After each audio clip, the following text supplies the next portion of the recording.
किस्से कुछ कहानियां। अतुल विश्नोई की जुबानी, कुछ किस्से कुछ कहानी। कुछ किस्से कुछ कहानियां में आपका फिर से स्वागत है। दोस्तों, आज की कहानी जो मैं लेकर आया हूं वो है बद्रीनाथ का बुलावा। लेखक हैं अजय जुगरान। तो आइए सीधे कहानी शुरू करते हैं। बद्रीनाथ का बुलावा।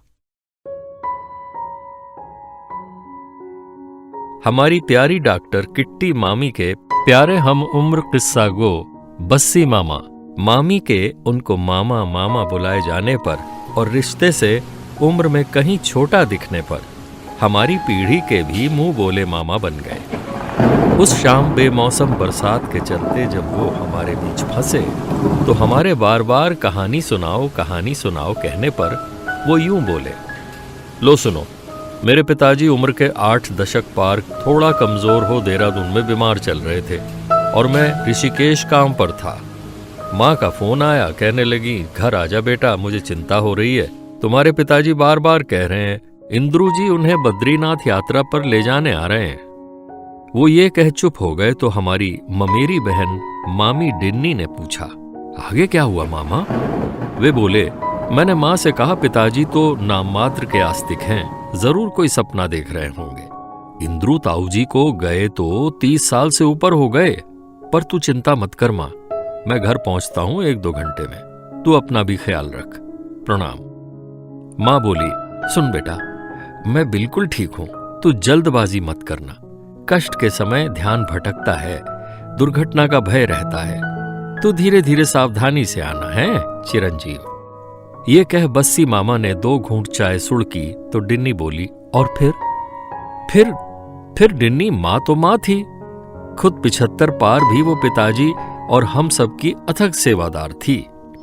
जब से पिताजी को पहला दिल का दौरा पड़ा और वो कमजोर हो आत्मनिर्भरता खोने लगे, खुद गठिया दर्द से जूझ रही माँ उन्हें कष्ट में देख हर दिन कहती, अच्छा होता मेरे रहते मेरे सामने चले जाते, मैं नहीं चाहती मेरे पीछे ये तुम्हें परेशान करे या खुद परेशान हो। लेकिन अब जब पिताजी अपने प्रिय दिवंगत मित्र इंद्रू से बातें कर बार बार बद्रीनाथ जाने की बातें करने लगे तो वो बहुत घबराने लगी। सो ऋषिकेश से निकलने से पहले मैंने फोन कर तेरी माँ किट्टी को पिताजी को देखाने के लिए कहा। मैं सूर्यास्त से पहले घर पहुंचा तो देखा पिताजी लेटे हुए और माँ उनकी तीमारदारी में लगी हुई। मैंने दोनों को प्रणाम किया। मेरे आर पार शून्य में देखते हुए पिताजी ने हाथ उठाकर आशीर्वाद दिया और माँ ने गले लगाकर। माँ बोली, कुछ खा पी नहीं रहे थे तेरे पिताजी, ऊपर से जिद्दी इतने हैं कि अस्पताल जाने से साफ मना कर दिया। भला हो किट्टी का जो ये ताकत की ड्रिप लगा गई, किंतु इन्हें जैसे ही कुछ ताकत आई ये फिर इंद्रू जी को याद करने लगे। क्या करें बेटा? तो मैंने कहा, माँ इस ड्रिप के चढ़ने तक मैं यहीं बैठता हूं, जा तू थोड़ा आराम कर, जरूरत पड़ी तो किट्टी को बुला लेंगे, नहीं तो सुबह पिताजी को अस्पताल ले जाने की कोशिश करूंगा। माँ बोली, ठीक है, मैं तेरे लिए चाय भिजवाती हूं, फिर दिया बाती कर खाना तैयार करूंगी। ये कह बस्सी मामा ठंडी होती चाय सुड़कने के लिए रुके तो डिन्नी ने थर्मस से गर्म चाय एक नई प्याली में डालकर उन्हें दी और फिर उत्सुक सी ठीक उनके सामने बैठ गई। वे बोले, कुछ घंटों में ड्रिप पूरी हुई, माँ के काम पूरे हुए। मैं वहीं पिताजी के कमरे में लंबे पुराने सोफे पर लटक गया। माँ ने रात भर हम दोनों के 10 चक्कर लगाए, कभी दोहर, कभी तकिया, कभी पानी तो कभी पंखा ठीक किया। पिताजी की रात आराम से बीती होगी, क्योंकि जैसे ही सुबह चिड़ियों ने चहचहाना शुरू किया तो उनकी साफ आवाज सुनाई दी, बस्सी, अरे बसंत, तू कब आया? बेकार परेशान कर दिया तुझे तेरी माँ ने। मैं कुछ हड़बड़ा कर उठा तो देखा पिताजी बिस्तर से पैर लटकाए बैठे थे। मैंने कहा, पिताजी प्रणाम, आप कैसे हैं? कुछ चाहिए क्या? बाथरूम ले चलो? वे बोले, खुश रहो, मैं निवृत्त हो चुका, अब बाहर बरामदे में बैठ धूप सेकता हूं, तुम चाय ले आना। मैंने कहा, जी ठीक है, और उनकी छड़ी, पंखी, टोपी और उनके चश्मे जूते ला उनके सामने रख दिए। पिताजी अपने आप खड़े हुए और बरामदे की ओर बढ़ने लगे तो खुश लगती माँ उनके सहारे को आ पहुंची। मैं हाथ मुंह धो रसोई को गया।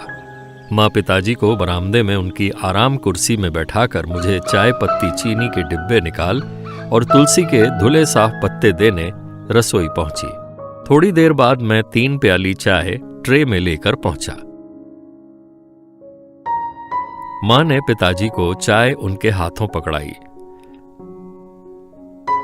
पिताजी ने प्याली पकड़ पहले माँ और फिर मुझे ध्यान से देख अपने बाजू खाली पड़ी कुर्सी की ओर इशारा कर पूछा, बस्सी, इंद्रू ताऊ जी के लिए चाय क्यों नहीं लाया तू? इस पर मैंने असमंजस से माँ की ओर देखा तो वे पिताजी की ओर मुख कर बोली, जी इंद्रू जी तो है ही नहीं यहाँ। वो आने वाला है मुझे बद्रीनाथ साथ ले जाने। बस्सी ने 2 टिकट भी ले दिए हैं, पिताजी ने कहा। इस बार माँ ने देखा असमंजस में मेरी ओर तो मैंने ना में गर्दन हिलाई और वो बोली, जी जब इंद्रू जी आ जाएंगे तो ताजा चाय बना लाएंगे। ये कह वो अपने पल्लू से चिंता का बादल छिपा घर भीतर पूजा को चली गई।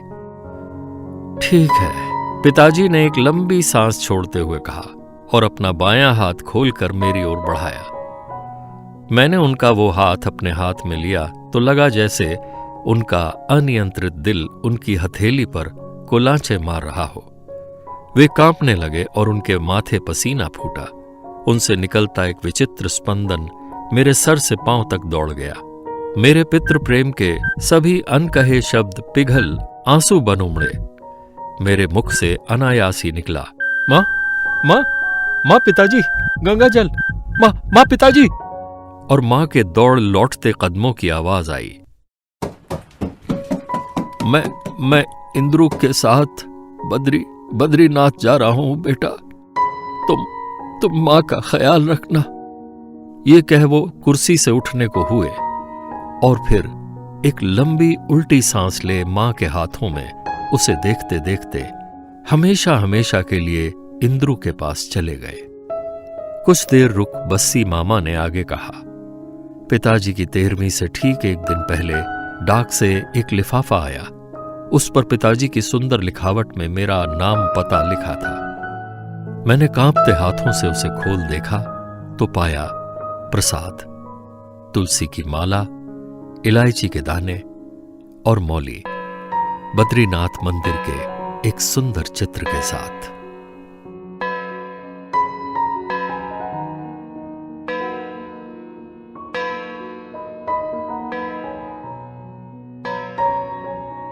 अभी आप सुन रहे थे अजय जुगरान की लिखी हुई ये सुंदर कहानी बद्रीनाथ का बुलावा। दोस्तों, आशा है आपको ये कहानी पसंद आई होगी। अगर आपने हमारे YouTube चैनल कुछ किस्से कुछ कहानियां को अभी तक सब्सक्राइब नहीं किया है तो मेरी आपसे प्रार्थना है कि आप इसे शीघ्र सब्सक्राइब कर लें। और हाँ, कहानी सुनने के बाद अपनी टिप्पणी देना ना भूलें, क्योंकि आपकी टिप्पणी, आपकी सलाह, आपका मशवरा हमारे लिए बहुत ही महत्वपूर्ण है, ताकि हम अपने कार्यक्रम को और अधिक रोचक बना पाएं। धन्यवाद।